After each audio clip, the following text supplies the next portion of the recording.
तद्वैराग्यादपि दोषबीजक्षये कैवल्यम्।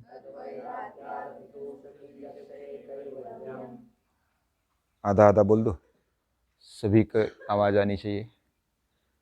तद्वैराग्यादपि दोषबीजक्षये कैवल्यम्। तद्वैराग्यादपि दोषबीजक्षये कैवल्यम्।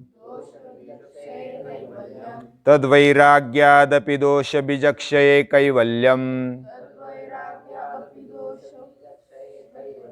सत्वपुरुषान्यता ख्यातिमात्रस्य सत्वपुरुषान्यता ख्यातिमात्रस्य सर्वभावाधिष्ठातृत्वं सर्वज्ञातृत्वं च।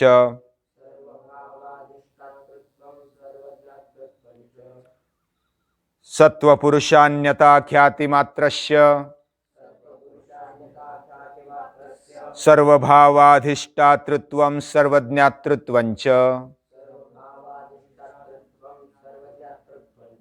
तद्वैराग्यादपि दोषबीजक्षये कैवल्यम्। तद्वैराग्यादपि दोषबीजक्षये कैवल्यम्।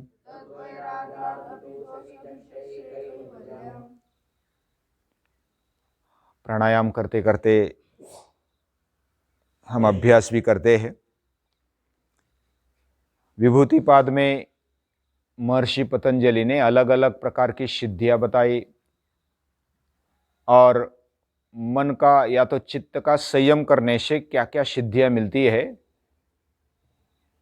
ये बात बताई। अलग अलग सिद्धियां, उसका उल्लेख भी किया और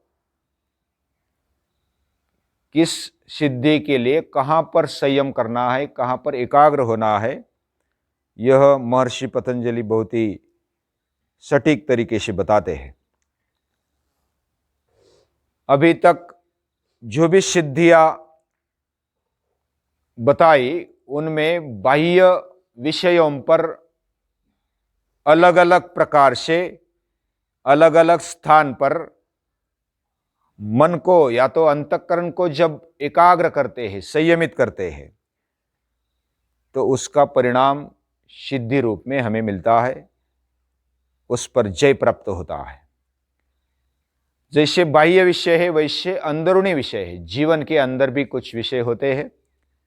शरीर के अंदर जो भी अवयव है, जो भी संस्था है, सिस्टम्स है, उस पर एकाग्र होने से भी अलग अलग सिद्धियां मिलती है।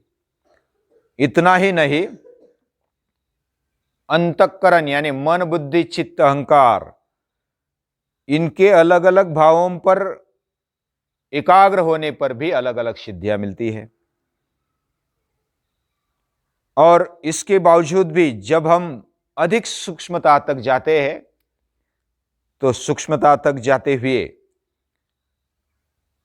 गुणों तक, सत्व, रज, तम, इन गुणों पे भी एकाग्र हो सकते हैं और इससे प्रधान जय तक हम प्राप्त कर सकते हैं। प्रधान यानी प्रकृति, जो अव्यक्त प्रकृति है, वहां तक हम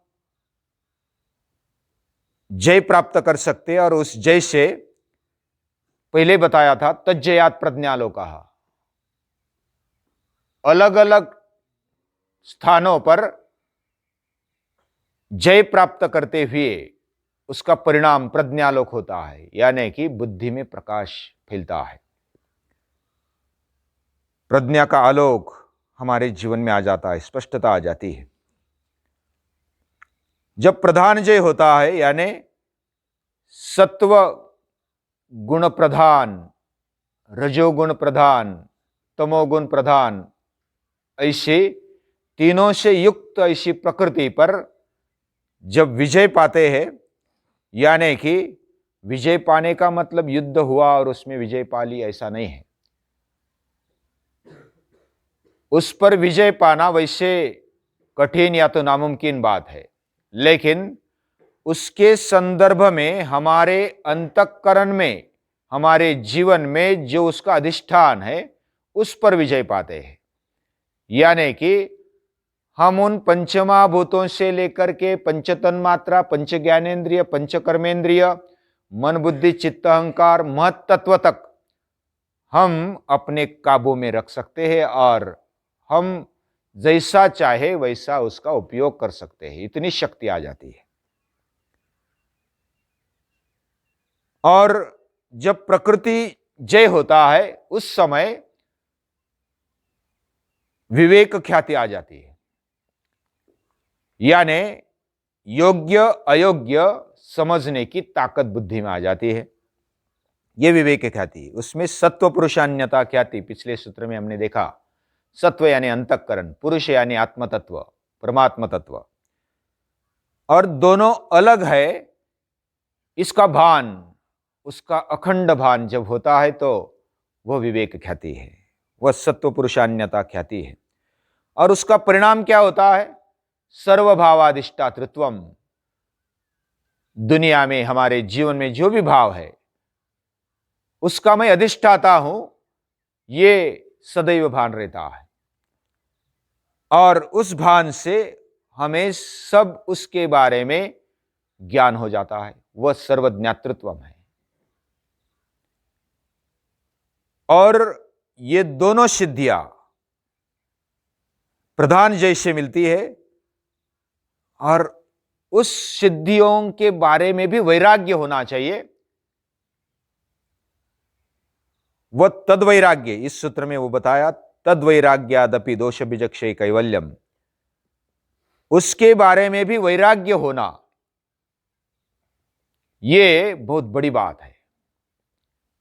इसको ही परवैराग्य पहले सूत्र में, पहले पाद के सूत्र में हमने देखा।